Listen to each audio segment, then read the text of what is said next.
He was the city's most feared mafia boss, cold, ruthless, untouchable, until the night he heard a little girl's trembling voice in a hospital corridor whisper, "Please, save my brother." In that moment, the wolf who once ruled the underworld found himself protecting not his empire, but two orphaned children, unaware that saving them would cost him his blood, his power, and give him back his soul. The emergency ward of the city hospital smelled of antiseptic and quiet despair, the sharp tang of disinfectant clinging to the air as if to smother the scent of fear that lingered in every corner, and under the harsh white lights sat Nikolai, the wolf Volkov, his broad shoulders hunched slightly, his charcoal shirt torn at the sleeve where a fresh bullet graze had been roughly cleaned, his dark eyes fixed on the sterile tiles as a nurse swabbed the wound with mechanical detachment. He looked out of place here, a predator leashed among the wounded and the weary, and though his face was carved from stone, there was a flicker of something unreadable when the silence was pierced by a sound so small, so fragile, it cut sharper than gunfire. An unsteady child's voice trembling with desperation as it rose above the muted hospital hum. "Please! Please, save my brother!" The words pulled Nikolai's attention like a hook, and as he lifted his head, he saw her. A slight, bony girl standing in the corridor, hair tangled as though combed by the wind, clutching in her thin arms a boy far too still for his age, his small face flushed with fever and damp with sweat, his lips pale as if the color had drained away with his strength, and the girl's eyes, huge and dark, carried not the innocence of childhood, but the weight of losses too heavy for her small frame. She stood there barefoot on the cold tile floor, ignored by the busy staff, her trembling voice breaking as she pleaded again to anyone who would listen. Yet no one stopped, not until Nikolai rose without a word, his imposing presence parting the stream of hurried nurses and orderlies like a prow cutting through water, and he came to stand before the girl, his towering frame casting a long shadow across her and the boy she cradled. For a moment, the girl stiffened, as if she recognized danger, but she did not step back, her grip on Lowell. I tightened on the limp child, and Nikolai, the wolf of the city's underworld whose very name stilled hearts, found himself staring at her tear-streaked face and seeing not defiance but something far more piercing, raw, terrified hope. He spoke then, his deep voice low and steady, the kind of voice that could command armies and yet, in that instant, carried a note almost like a promise. "The child will be treated. Every cost is mine." And the command rolled across the corridor like distant thunder, making the triage nurse freeze mid-stride before rushing to call a doctor. As the boy was lifted onto a gurney and wheeled toward the pediatric intensive care unit, Nikolai walked beside the girl, his long strides slowing to match her hesitant steps as she clutched the rail of the moving bed, whispering soft reassurances to the unconscious child named Leo. And in that march down the antiseptic hallway, a strange picture formed. An infamous crime lord at the side of two broken children. Later, when the flurry of immediate treatment subsided and the monitors blinked with a fragile rhythm of life, Nikolai found himself standing near the window of the dimly lit room, hands clasped behind his back, his gaze on the city skyline smeared by rain, while the girl, now calmer though still wary, sat stiffly in a plastic chair by the bed, one hand resting protectively on her brother's tiny arm, as if her touch alone could anchor him to this world. And at length, she lifted her head and spoke in a voice hoarse from crying, telling him haltingly of the car crash that had taken their parents months ago. An accountant father named Alexei, who had worked for one of Nikolai's companies, and a gentle mother named Irina, who had died beside him, and of how, after the funeral, there had been whispers that the crash was no accident, whispers her father had tried to warn them about. She said he had once. He pressed a small teddy bear into her arms, promising that inside it lay the truth that could save them one day, and he had told her with a final, fevered breath to trust only the one who truly wished, to protect them, and then he was gone. Her story fell into the sterile quiet of the ward like pebbles dropped into a dark well, stirring something long buried in Nikolai's chest, a memory of his own bleak beginnings, of cold streets and the helplessness of watching someone you loved slip beyond your reach. And as he turned to ask her more, to understand the nature of the secret her father had died guarding, the steady beeping of the heart monitor by Leo's bedside faltered, became erratic, then stretched into one unbroken wail as the boy's frail body jolted slightly and then went terribly still, the green line on the screen flattening into a merciless bar of light. The girl's eyes widened, a soundless cry ripping from her throat before she stumbled forward, clutching her brother's limp hand and sobbing, "Don't take him too!" As the door burst open and doctors and nurses rushed in, their urgent commands overlapping as they wheeled in a crash cart, the room suddenly alive with flashing lights and the hiss of oxygen and the clatter of defibrillator paddles being charged, while Nikolai stood frozen at the foot of the bed, his fists clenched at his sides, a storm of something new and unwelcome rising behind his sternum, fear that even all his power might not be enough to wrest this fragile child back from the edge of death. The shriek of the heart monitor still seemed to vibrate in the air, even after the doctors managed to coax the fragile heartbeat back into rhythm, the flat line breaking into ragged peaks that steadied one agonizing beat at a time, and in that moment everyone in the ward, nurses, the resident, even Nikolai himself, exhaled as though they had been holding their breath for hours. The boy's small chest rose and fell under the ventilator's soft hiss, the pallor of his face stark against the white pillow, but the chief physician's grave tone made it clear that survival tonight was no guarantee for tomorrow, that the child was still balanced on the thinnest edge between life and death and needed the constant watch of the ICU, so they wheeled him through the corridor beneath the harsh fluorescent glare, and Anya followed as if drawn by an invisible cord, her bare feet scuffing against the polished floor, her damp lashes clumped from silent tears, her fragile shoulders squared by some fierce resolve not to let her brother out of her sight. When the doors of the intensive care unit closed with a soft pneumatic sigh, and the room beyond filled with the mechanical rhythm of machines keeping Leo alive, the girl stayed just outside, hunched on a plastic chair in the shadow of the hallway's flickering light, clutching the ragged teddy bear to her chest like a life preserver in a storm, her eyes never leaving the small figure on the bed beyond the glass wall. Nikolai stood a few steps away, tall and grim, his black coat draped loosely about his broad shoulders, the night's chill and the acrid hospital air both seeming to settle into the lines of his face, and as he watched the child's quiet vigil, he was struck by the way the girl's spine stayed straight despite her exhaustion, by the stubborn courage in her posture, and he realized with a jolt that she reminded him of a much younger version of himself, someone who had once waited in corridors just like this for news that never came.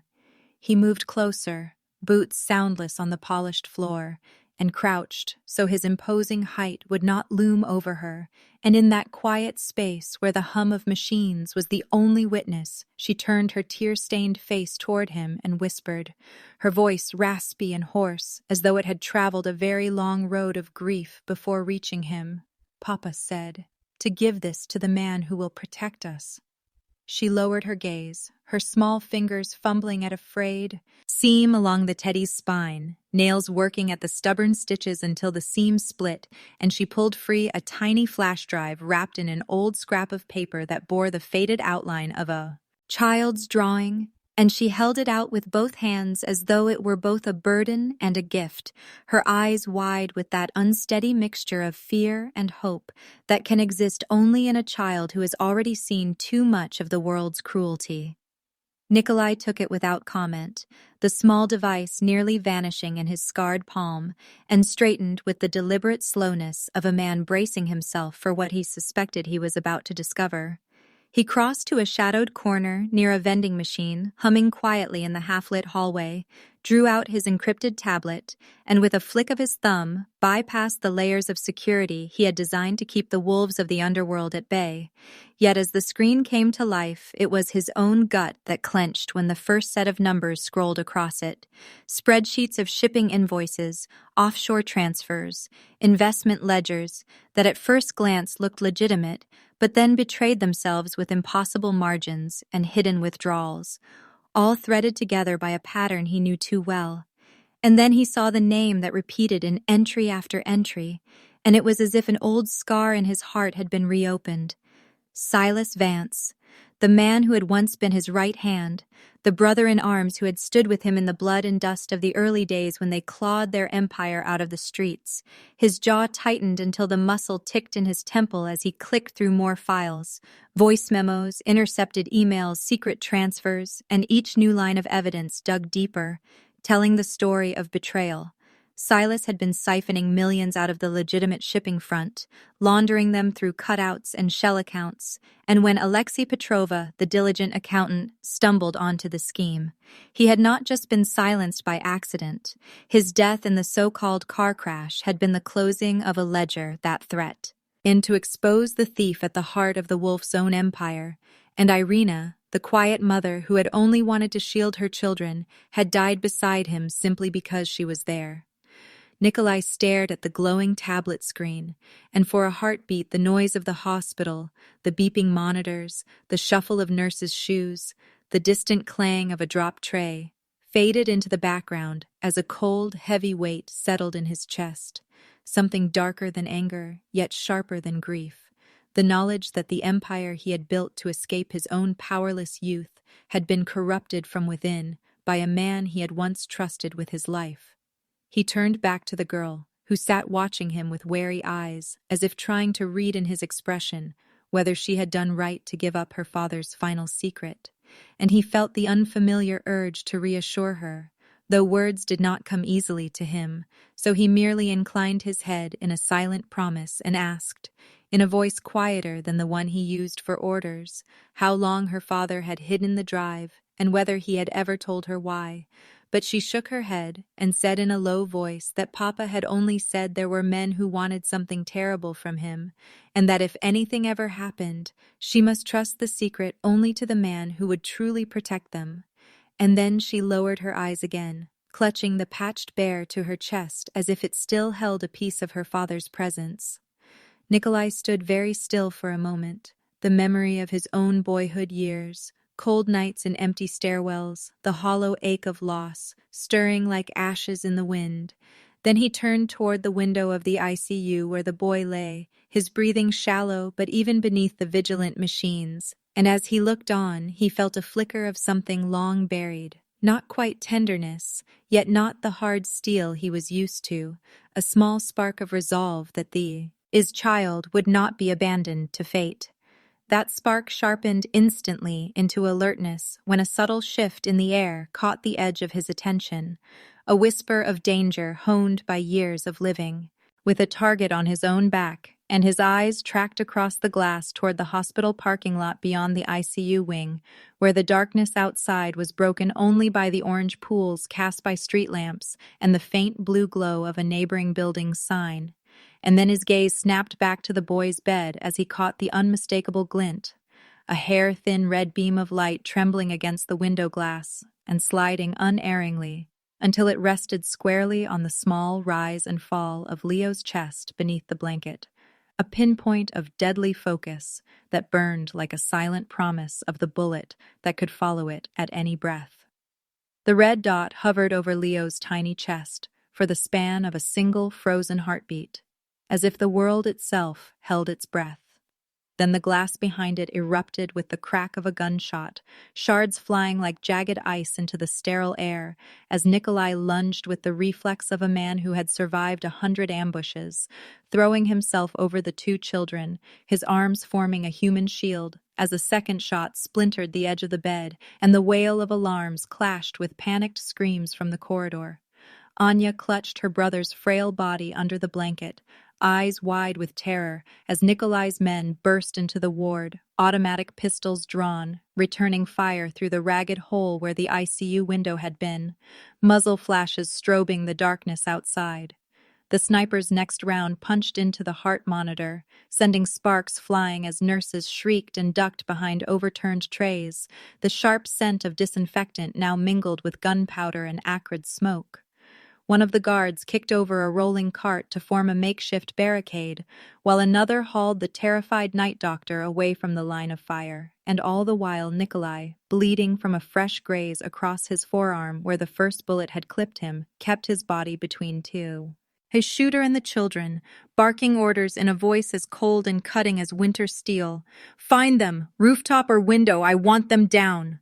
Somewhere above the ward, a brief burst of answering gunfire and the scrape of boots on gravel announced that the attackers were more than one. And the next moment, the sound of screeching tires and distant shouts told everyone that the enemy was retreating. The initial assault was over, but the ward was left a scene of chaos. The glass-crusted floor littered with spent casings, the smell of blood from a grazed nurse mixing with the sour reek of panic. The siren of the hospital's internal alarm keening like a living thing. With grim efficiency, Nikolai checked the children for injuries, his hands surprisingly gentle as he brushed a shard of glass from Anya's hair and touched Leo's pulse at the boy's thin wrist, reassured by the faint but steady beat beneath his fingers, before turning, eyes hard as frost, to his second-in-command present at the scene and ordering a full lockdown of the hospital. "No one in or out without my say. Seal every door and post double watch on the ICU." And the guards scattered to obey, their boots thudding on the linoleum, while the frightened staff tried to resume their duties under the shadow of the attack. Later, when the bustle had quieted into an uneasy watchfulness and the ward's broken window had been boarded over with hastily nailed plywood,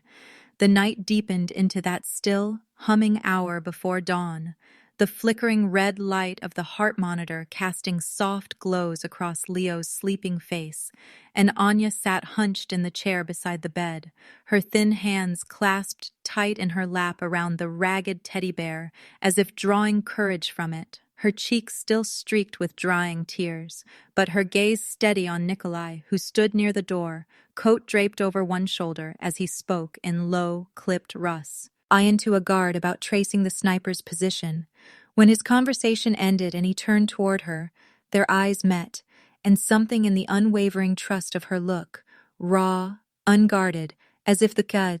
whole weight of her small world rested on the belief that he would not abandon them, made him pause, the usual walls around his heart shifting for a breath. Her voice was soft, but carried the tremor of a child forced too young into courage as she said, "You came back. You didn't run." And for an instant he felt the echo of battles long past and of promises broken, wondering at the strange gravity of this moment. Before he could speak, before he could shape an answer to the quiet accusation and the hope beneath it, the harsh buzz of his encrypted phone cut across the stillness like the rattle of a snake, and as he lifted it to his ear, the display lit with the code he knew too well, the one that meant the sender was close and deadly, his gut tightening as he opened the message to see the stark words glowing against the dark screen. "Hand over the kids, or the next bullet won't miss." And the muscles in his jaw locked as he lowered the phone, his shadow falling long across the floor, because he knew the hunt had only begun. Nikolai's knuckles tightened around the phone as the echo of Silas's threat still pulsed in his ear, like the memory of a blade brushing his throat. And without a word, he rose from the chair by Leo's bedside, his tall frame throwing a long, dark shadow across the sterile hospital corridor, the same corridor now smelling of gun oil and plaster dust after the firefight. And his lieutenants fell into step behind him as he strode out, his voice a clipped growl ordering the cars to roll because there could be no more waiting. Before dawn, he had gathered his remaining loyal captains in a dim, windowless safehouse on the river's edge, a former shipping office now lit only by a single swinging bulb, its thin light carving deep lines in their grim faces, And as the wolf stood at the head of the scarred table and placed the incriminating flash drive in full view, the room seemed to contract on itself. No one spoke until he thumbed the tablet, and the cold digital ledgers bled their secrets on the screen, showing the stolen millions and coded messages that proved Silas had been feeding the vipers and starving his own empire. And as Nikolai's pale eyes swept over the men he had called brothers, he saw some shift in their seats, others staring down at their boots as if the wood grain might save them, all of them suddenly aware that their silence might cost them their lives. When one younger capo stammered a protest about Silas having more soldiers than the wolf now, Nikolai's hand slammed the table hard enough to crack the glass in a picture frame on the wall, and his voice, low but edged with iron, cut through the room, promising that anyone who wavered between wolf and traitor would be torn apart when the reckoning came, and the threat hung in the air like smoke as he dismissed them to prepare for war. By the time he returned to the hospital, the day had slid into a bruised violet dusk, and he found Dr. Iva outside the ICU, her tired face drawn in the harsh fluorescent glow as she explained in clipped, grave tones that Leo's fragile treatment plan depended on uninterrupted access to a rare drug that came at an astronomical price. And if the therapy were delayed even by a few days, his odds would plummet. Nikolai's jaw flexed, but he only nodded once, muttering that the boy would have every vial, even if he had to bleed the city dry to buy it. He had scarcely turned away when the doors banged open and a trusted guard stumbled in from the parking lot, still panting from the chase. His face blanched as he reported that the tail they had placed on a suspicious black sedan had been shaken off near the river, and that, worse still, the car had been circling the hospital all evening as if hunting for a gap in the security cordon. A cold current of rage passed through Nikolai's chest at the thought of unseen predators stalking the children under his protection. Night fell heavy and cold, and as the wards quieted to the hush of beeping monitors, Nikolai made his own circuit of the hospital perimeter, his coat collar turned up against the rain until his boots scuffed to a halt before the main entrance, where a crude hunting knife had been driven into the wooden doorframe, and dangling from its blade was a rain-spotted, blood-smeared photograph of Anya and Leo taken from some distant vantage, proof that the enemy had been close enough to watch them.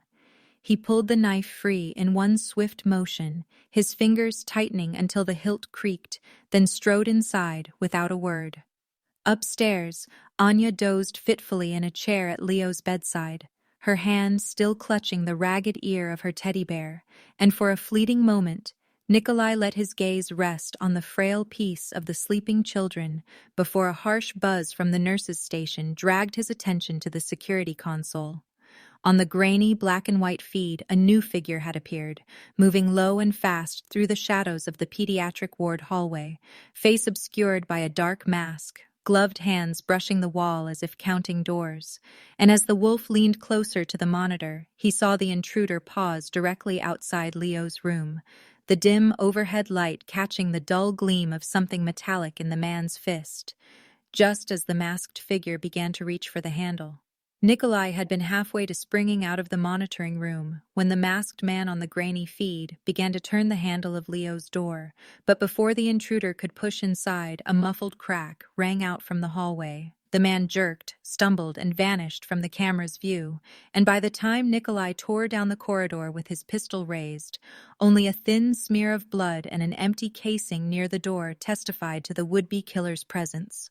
Within an hour, after a terse consultation with his most trusted lieutenants, Nikolai made the decision to relocate the children. And before dawn, a black SUV rolled out of the city, with its headlights off, bearing Anya, Leo, Dr. Eva, and a pair of grim-faced guards toward the countryside, while Nikolai followed on a motorbike like a shadow trailing its own fear. The safe house, an old hunting lodge deep in pine-draped hills, bristled with modern fortifications, steel-reinforced doors, hidden gun ports, a generator humming in the cellar, and as the convoy passed through the gates, Anya pressed her face to the window, eyes wide with something like wonder at the distant sweep of fields lit by moonlight instead of ambulance sirens. By the time they settled into the upstairs bedrooms, the sky had turned the faint lavender of false dawn, and for the first time in weeks, Anya curled on the edge of a real mattress beside her brother and let herself drift into a light, exhausted sleep without clutching the teddy bear as a shield.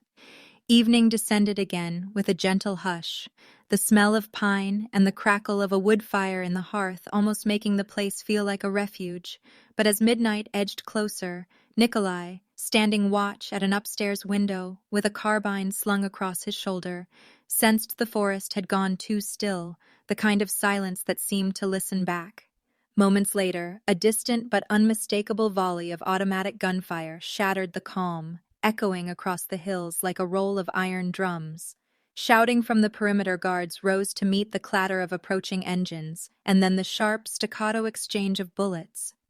Nikolai moved at once, his voice a clipped snarl over the radio, as he ordered the inner shutters sealed and the power to the exterior lights cut, plunging the house into darkness so that his own men's night scopes would have the advantage. The first burst of gunfire from the attackers raked the lodge's facade, splintering wooden shutters and peppering the stone walls with sparks. But Nikolai, crouched near the stairwell, returned fire with a cold precision that dropped two silhouettes among the trees before they had crossed the clearing. Upstairs, the sharp cracks of rifles and the distant shouted orders were thunder to Anya, who had woken with a start to Leo's whimpering cough, and with trembling hands she guided him to crawl beneath the heavy wooden bed frame, clutching his inhaler as if it were both medicine and talisman, her whispered prayers tumbling out in the pauses between each distant explosion of gunfire.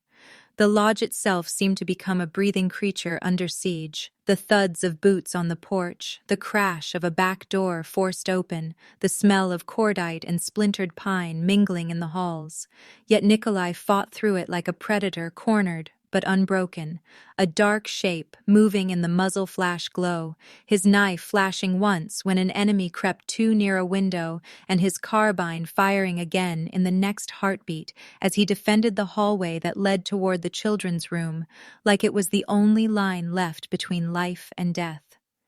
The gunfight dragged through what felt like hours, but could only have been minutes, until the surviving attackers, their assault broken and their leader down, began to melt back into the tree line, dragging their wounded with them. The quiet that followed was ragged, punctuated by the ringing in everyone's ears and the acrid smell of spent powder.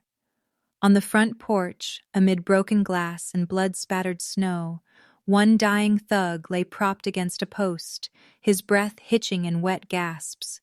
Nikolai crouched before him, eyes like ice on the man's face.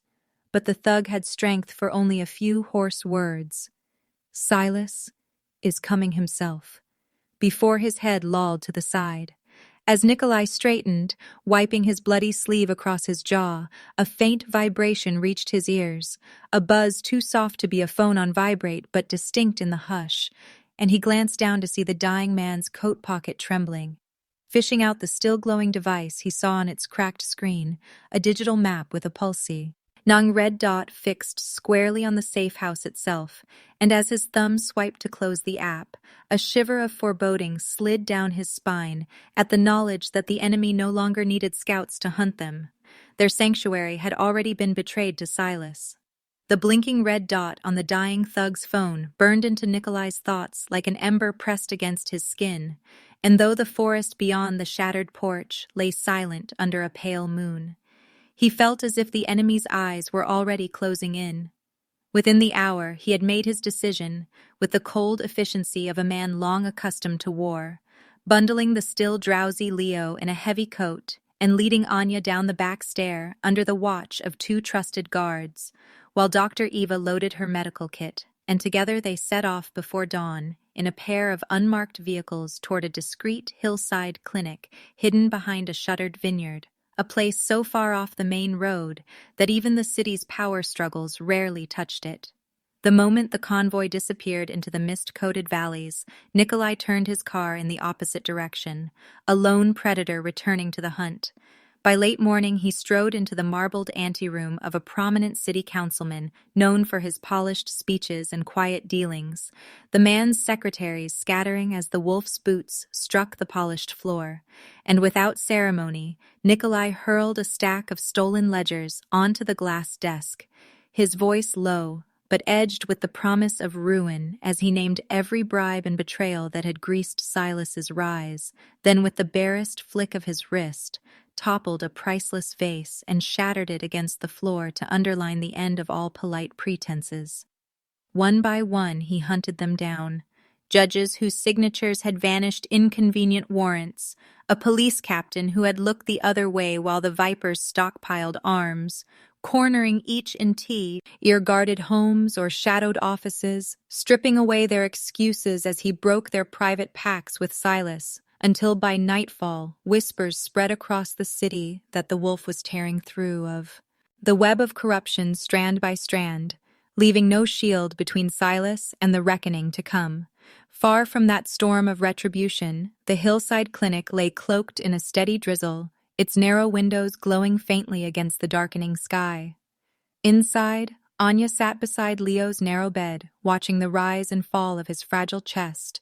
her fingers locked so tightly around his small, fever-hot hand that her knuckles blanched, while Dr. Eva, her expression tight with frustration, explained in hushed tones that the child's fever was climbing again and that without the specific antiviral compound, now trapped in a warehouse held by Silas's men, they might lose the boy before the dawn. The words struck Anya like a physical blow, and for a long moment she stared at the doctor without blinking, as if sheer will could keep her brother's heart beating. In the rain-slick streets on the edge of the old port district, Nikolai, meanwhile, prowled into the black market warehouse like a ghost carried on the storm, his coat shedding rivulets of water as he cut silently through the shadows, dismantling the surprised guards with a precision that left them groaning on the concrete, while he stalked deeper between stacked crates of contraband until his pale eyes caught the white stenciled serial numbers of the sealed medical cases he needed. He hauled them out himself, kicking open a side door for his waiting driver, then climbed back behind the wheel of his own car and began the long return to the clinic, his jaw clenched, his mind still humming with the sound of his own gunshots. The road wound up through the drenched vineyards in long, dark ribbons, and as he crested the final hill, he caught the distant pinprick of headlights cutting recklessly across the lower slope. A wrongness prickled at the back of his neck, even before the distant beams grew into the stark glare of twin lamps barely up the narrow lane at a speed that cared nothing for the rain-soaked bends. His grip tightened on the steering wheel as his car rounded the last curve and the clinic's iron gates came into view just in time for him to see the onrushing black SUV slam through them with a shriek of torn hinges and a blossom of sparks, the crash ringing out across the quiet valley like the first gunshot of a new battle.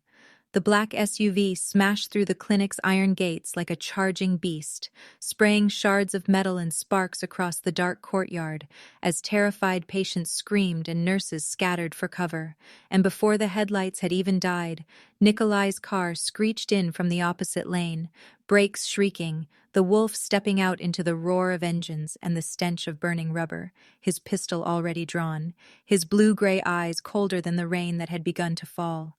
The Vipers leapt from the vehicle with rifles raised, but the wolf moved like a shadow. No hesitation, no mercy, firing short, precise bursts that forced them back toward their own wreck, while from inside the clinic, Anya's frightened cry pierced the chaos. The small sound cutting through the gunfire and driving Nikolai forward with a ferocity that made his men tighten their grips and follow without question, because they had seen this side of him only in the bloodiest of wars. In the confusion, Silas's black-gloved hand seized Anya's wrist, dragging her down a side corridor, his knife pressed cruelly against her neck as he sneered at the guards who tried to follow, vanishing through a rear door, just as Nikolai burst into the hallway a heartbeat too late, his boots skidding on the wet tiles while his eyes locked on the drops of blood trailing from where the knife had grazed her skin, and without a word he gave chase, his breath harsh, his strides unbroken, even as the distant echo of engines told him. The Vipers had come prepared with a second car. Rain whipped his face as he tore out of the clinic and into the storm, commandeering one of his men's motorcycles, the tires spitting water behind him as the taillights of Silas's vehicle bobbed ahead like a phantom, leading him back toward the heart of the city he had once ruled. The streets blurred by, deserted alleys, closed shops, the glow of street lamps streaked by the rain, until at last the chase ended at a derelict warehouse, a place heavy with ghosts of the past, the very floor where Nikolai's empire had been born in blood and deals whispered at midnight, now crumbling under years of neglect, windows gaping like hollow eyes. He dismounted silently, the rain soaking his coat to his skin, and entered with his gun raised, each step slow and deliberate, the scent of damp rust and oil clinging to the air, until his gaze settled on the sight that made his pulse thrum like a war drum. Anya, her small frame pinned before Silas, his arm locked around her, the tip of his knife gleaming cruelly against her throat as her eyes, wide and terrified yet defiant, found Nikolai's across the distance, as if to say she trusted he would come. Silas's grin was all venom as he rasped, "You lost your edge, wolf, all for a street rat and her sick brother."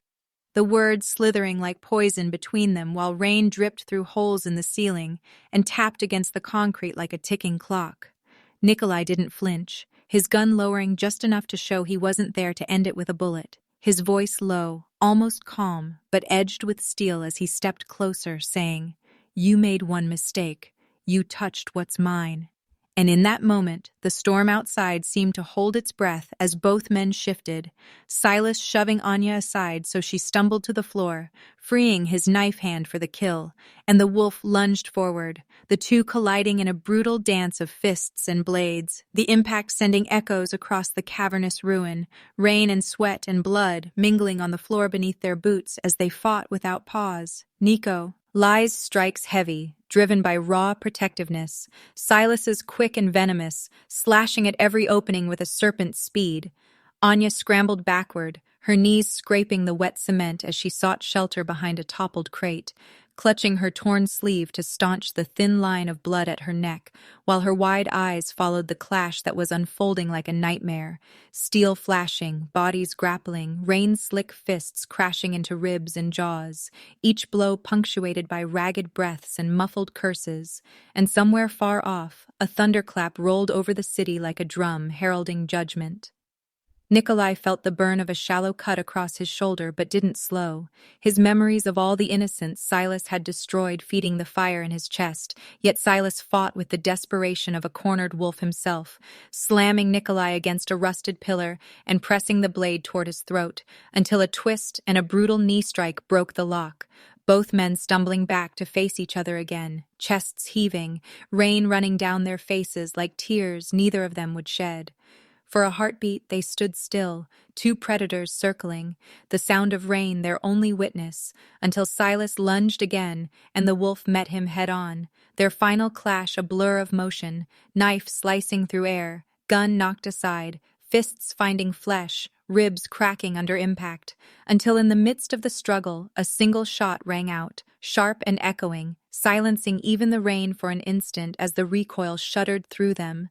And in that frozen breath, both men staggered as if the storm itself had struck them, knees hitting the slick concrete at the same time, the gun clattering to the floor, and Anya, from her crouched corner, let out a strangled cry, her small hands flying to her mouth as she watched them both kneeling in the dim warehouse light, unable to tell in that charge. Breathless moment whose blood had been spilled more, whose heartbeat had faltered first, as the chapter closed with the rain falling harder, washing thin streams of red toward the cracks in the floor where the shadows waited to claim them. The echo of the gunshot still quivered in the cavernous ruin, as rain hissed through the gaping roof, streaming down rusted beams and dripping into the pools of blood spreading across the cracked concrete floor. For a heartbeat that felt endless, neither man moved, both locked in a grim tableau. Silas clutching at his side with a snarl frozen on his lips. Nikolai hunched forward on one knee, his breath rasping in ragged bursts as if the storm itself were drawing breath with him, until slowly, with the raw determination of a man who has refused death too many times to surrender now, the wolf pressed a palm to the ground and forced himself upright, his shadow stretching long and dark beneath the slanting beams of a police helicopter's distant spotlight sweeping across the shattered roof. Behind him, Anya, freed from Silas's grasp in the chaos of the final struggle, remained kneeling, her trembling arms wrapped around herself as she stared wide-eyed at the two men, the predator who had hunted her family and the man who had become her unlikely protector. Too dazed to realize she was safe until Nikolai reached back without turning and brushed his fingers briefly across her wrist, a silent signal that the danger had passed. Silas, his defiance flickering like a dying flame, tried to rise again, muttering something bitter about the throne he believed stolen from him, but his strength failed. His knife slipped from nerveless fingers and clattered to the floor, the rain-chilled steel ringing like the final toll of a bell as he pitched forward and lay still at last, the ruined silence swallowing him. The wail of sirens grew louder, bouncing off the rain-slicked walls of the empty streets outside, and moments later, the hard, blue-white glare of headlights swept across the doorway as police vehicles skidded to a halt. Armed officers poured in, weapons raised, but Nikolai did not reach for his own gun. Instead, he stood tall and unarmed, his blood-streaked coat hanging heavy from the downpour, his eyes steady as he stepped past the body of his one-time lieutenant and into the path of the arriving lawmen. From his inner pocket, he withdrew the battered flash drive that had cost so many lives and so much pain. Without a word, as the nearest officer demanded his surrender, Nikolai walked to a rain-damp barrel that still smoldered from some earlier fire, and, with a motion that stunned even the battle-hardened policeman, dropped the drive into the embers, watching as the tiny plastic shell caught flame and curled, spilling molten fragments that hissed in the rain. He gave no speech, offered no plea, only said in his gravel-low voice that the war for his empire was over, that there would be no more shadows to shield men like Silas, and as the officers hesitated between arrest and acknowledgement, the wolf turned his back to them for the first time in years and walked out with Anya beside him, leaving behind not just the ruin and the corpse of an old rival, but the last evidence of the power games that had defined his life. Weeks later, the city carried on as if nothing had happened. Neon lights buzzed over crowded streets, children chased kites on the riverfront, and in a quiet wing of the hillside clinic, Leo sat propped up against crisp white pillows, still thin but color returning to his cheeks, giggling as he made a bright green toy dinosaur roar at a line of action figures arrayed on his blanket. Each sound of his laughter echoed like a small miracle to Anya, who stood near the tall window watching the lights of the distant skyline shimmer against the early evening haze, her face still framed by the weariness of long nights, and yet softened now by the fragile calm that had replaced the constant fear. Behind her came the almost inaudible creak of the door, and she turned slightly to see Nikolai step inside, no longer wearing the dark armor of the underworld, but a plain gray jacket, his hair still damp from the drizzle outside, his presence surprisingly quiet for a man once known for entering every room like a storm. He stood for a moment simply watching the boys' laughter, his stern face eased by something like wonder, before crossing to the window to stand beside Anya. She did not look at him at first, still keeping her gaze on her brother's smile, and when she finally spoke, her voice was low, almost shy, carrying more gratitude than she could shape into words, as she said, "He's strong." The wolf's eyes lingered on the frail boy whose spirit had survived so much, and then shifted to the girl who had never stopped fighting for him. His answer came softly, carrying a rough gentleness that made her glance up in surprise. "Because he has his sister's courage." For a long heartbeat, the rain-streaked glass reflected them both in silence, two people from worlds never meant to cross who had been bound together by loss and by defiance, until Nikolai, the man once feared as a monster, lowered himself to one knee so that he met Anya's eyes on her level and added in a voice stripped of command but rich with conviction, "The war's over. You're safe. I swear it on my life." Something in the harsh lines of his face shifted as he said it, as if years of iron discipline and blood-stained nights had eased just enough to let a sliver of peace slip through. Anya's lips curved in a hesitant smile, not the brittle mask she had worn for survival, but the tentative, fragile expression of a girl finally allowed to believe in tomorrow. She glanced once more at her brother, then slowly, as if testing the promise in Nikolai's words, let her small hand slide into his waiting palm. In that simple gesture, the weight of years seemed to lift from him, and for the first time in longer than he could remember, the wolf felt the restless silence within him ease, felt himself no longer alone in the world he had fought so long to control. Beyond the rain-damp glass, the city lights flickered like distant constellations, and as night deepened, the storm clouds thinned, letting a pale wash of moonlight spill across the quiet room, soft as a benediction. In the hush that followed Leo's soft, exhausted laughter, the three of them remained by the window. One child whose fight for life had not been in vain, one young woman whose faith had outlasted her fears, and one scarred man who had discovered that the fiercest battle he had ever waged was not in the streets but in his own heart. And in that stillness, hope rose, tender and resolute, from the blood and ashes of all they had endured, carrying the unspoken promise that even the most hunted wolf could become a guardian when called by the plea of an innocent heart. Hope rose from the blood and ashes. The wolf who once ruled the underworld became a protector, not because of power or fear, but because a little girl had begged him to save her brother, and in saving them, he found the humanity he thought long lost.